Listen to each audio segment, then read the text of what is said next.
Aaliyah, you were crucial for Illinois' game plan tonight. You dropped a 25-point performance, which was your career high. How did you create opportunities for yourself against such a strong Ohio State team?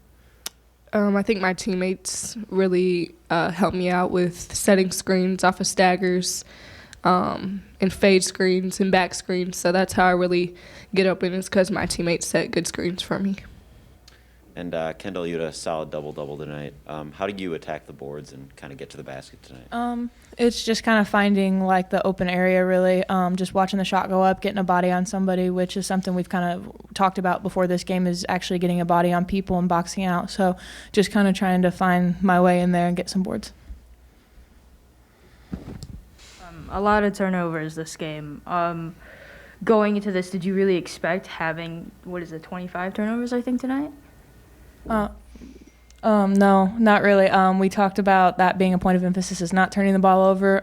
We kind of came out in the second half. I know I was responsible for a lot of those due to their press. So just trying to be smart with the ball and just like not get in a frenzy and just kind of calm down and get the ball up the court. And we talked about some things that we have to do better when we get pressed by teams and other things. Yeah, I think the first half, it was more unforced turnovers. We just did it to ourselves. And then the second half, we just weren't taking care of the ball in the press and not helping our teammates out. So those are where those came from. Mm-hmm. And then you guys turned it around for the fourth quarter. How do you get out of a funk like that, especially turning over the ball so much? It's a mentality, and sometimes we struggle. Like when we're down in the fourth, we just kind of tend to sometimes just cave in. And I think the past couple games we've done a better job of just kind of fighting like till the end. Like we step on their throats as much as we can. So I think we've collectively done a better job and just kind of bringing everybody along and just trying to make sure we're still fighting until the buzzer sounds. Yeah, last 4 games. It's been a tough 3 games. Purdue's next.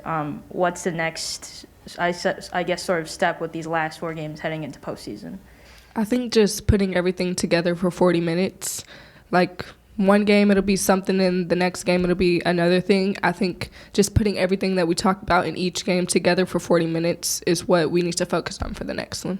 Mm-hmm. Any other questions for the student athletes tonight? All right, thank you guys. Kendall, Aaliyah, thank you for your time. Thank you.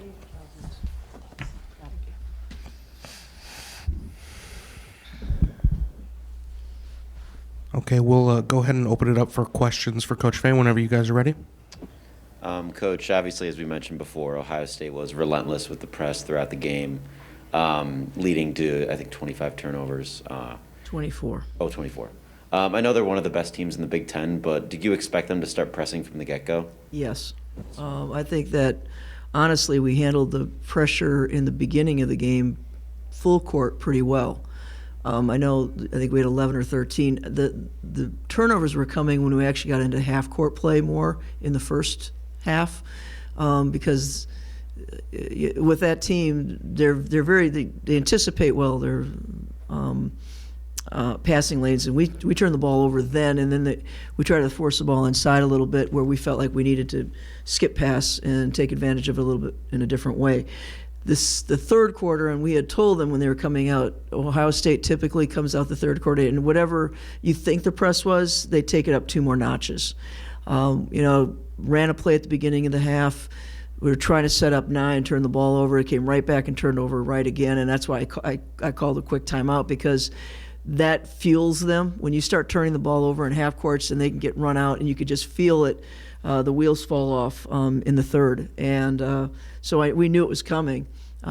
Part of it is we have to put the ball on the floor. When they started pressing us, you really have to draw 2, and we were hesitant to put the ball on the floor and attack them. And talking a little bit more about Ohio State, so Sheldon and Harris kind of led the show for them tonight, dropping a combined 39 points. How hard was it defensively to contain both of them tonight? Well, you usually come in the game trying to contain Mike Sell, okay, because Mike Sell is so explosive. So what happened is we tried to take her more out of the game, which took her out of whoever's defending her some backside rotations that just weren't there. So we had to change later as the game went on because they started dropping the ball inside to what you saw.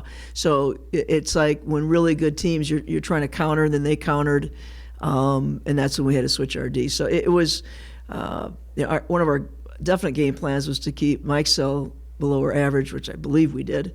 But that's what makes them good. Some other people are going to show up, and they had decided at halftime to go inside, and that's when they went to Rebecca. And obviously, you guys had the game in striking distance at halftime, only down by 12, I think. And then Ohio State just kind of opens up the floodgates in the third quarter. What did you tell your team going into the fourth quarter, that the game might be out of reach in the moment, but how to keep them focused and how to keep them active on defense?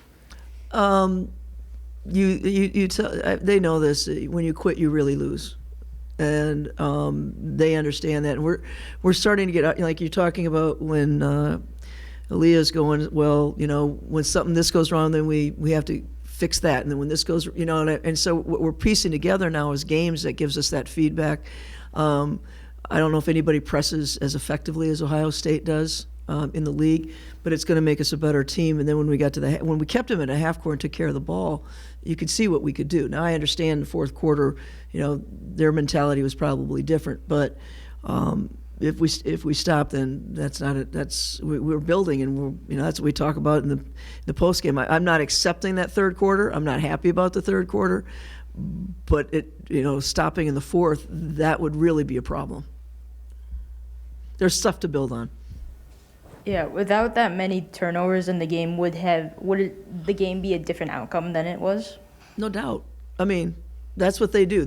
We're not the only ones that get affected by Ohio State's press, and if you handle it, you're in the game. And we were down 12, and two of those, one was that last second three, and then it was a bank three. Mm-hmm. So I was kind of going, okay, great. I mean, they went in. It seems like, great. They get the bank three and that last second three. So I'm like on a 6-point ball game here. You know what I mean? I know it was 12, but we're in this thing.